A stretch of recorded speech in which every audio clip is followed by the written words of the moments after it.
So I want to focus primarily on the gospel today, and so I'm going to start first with shepherdless sheep, and then a question mark, and then finally a gift to share.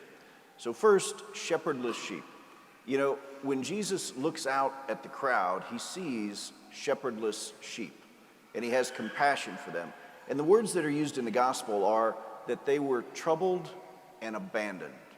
And so I want you to try and just call to mind. I'm going to ask you a bunch of questions this morning that I do not want you to answer out loud. So just keep them inside your head. But first, I want you to try and channel that experience of being troubled or abandoned, of an experience in your own life where you felt troubled, maybe even in the past week, because there are many troubling things that we encounter on a regular basis.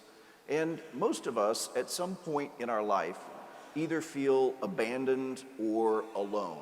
In fact, one of the great phrases that I love is, I don't know if you like group projects, I hate them, but you know, there's this saying that when I die, I'd like to have all the people that I worked on group projects with there to lower me into the grave so that they could all let me down one last time.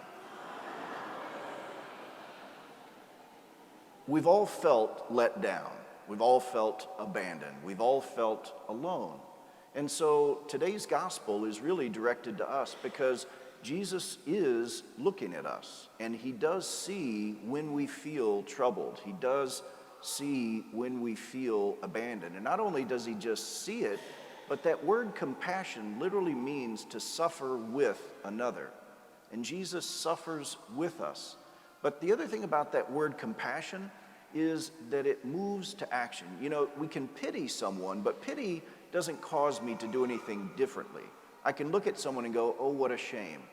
But compassion causes me to act, and Jesus acts.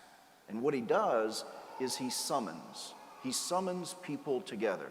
And I want you to think about that word summon because it's a little bit stronger than an invitation.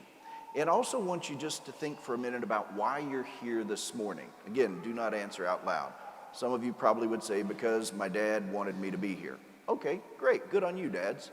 Or some of you may say, I'm here because I'm a dad and I know I need this kind of nourishment to be the best dad I can be. Awesome.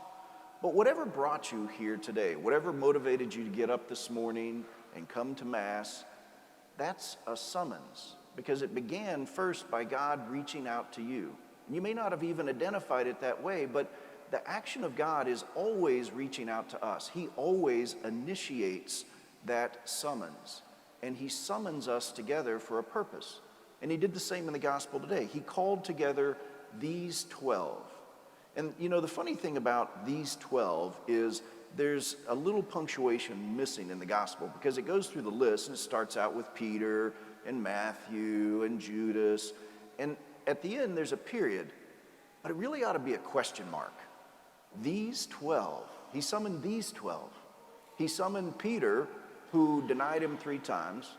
He summoned Matthew, who was a tax collector, basically working for a foreign occupying power to oppress his own people. He summoned Judas, who would betray him. He summoned James and John, who were greedy and vying for power. They wanted the seats at his left and his right, and they even had their mom ask him to do that. How embarrassing. These 12, he called these 12. And so we should have great confidence because God summons us not because of our worthiness. God summons us because he sees something in us that he can use. And he looks at us and he goes, you know what? I can work with that. I can do something with that. And so he calls us together. But he doesn't just call us together so that he can leave us the way we are. He calls us together so that he can equip us for mission, so that he can prepare us to do something, so that he can help us be ready to go out into the world and to share a free gift. And that's where that gift comes in, because Jesus says to his apostles, without cost you have received, without cost you are to give. Well, that's a gift. We've received that free gift. And think about the mindset of these apostles. You know, all of them had to know very clearly that they were unworthy of the task that they had been entrusted with. That's probably why they failed quite often. But even in their failures, they always returned to the Lord. They always came back to the Lord. And that's why it's important for us, too, to think about those experiences of being troubled and abandoned, because shepherdless sheep are always going to be troubled and abandoned. And we seek different ways to deal with our troubles and our feelings of abandonment. But the primary way we're supposed to deal with it is to come to Jesus Christ, the Good Shepherd, the one who will always have compassion for us.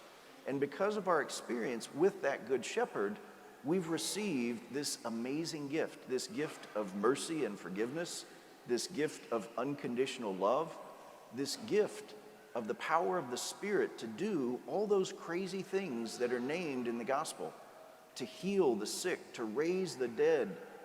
How do we do that? Well, we know that there are people sick in spirit every day.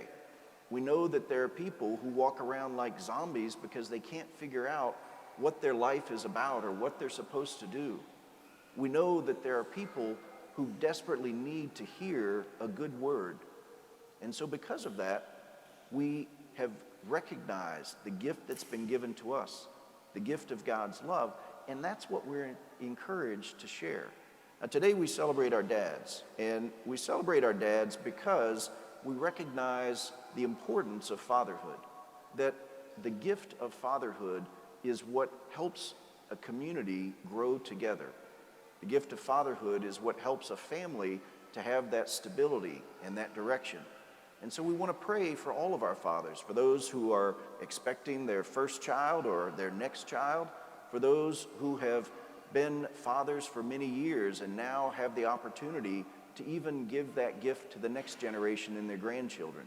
We want to pray for all of these dads because it's the gift of fatherhood that helps us to recognize our Father in heaven. And we want to see all the gifts that God has to give us reflected in our dads in our community. And we want to encourage that to be shared and given.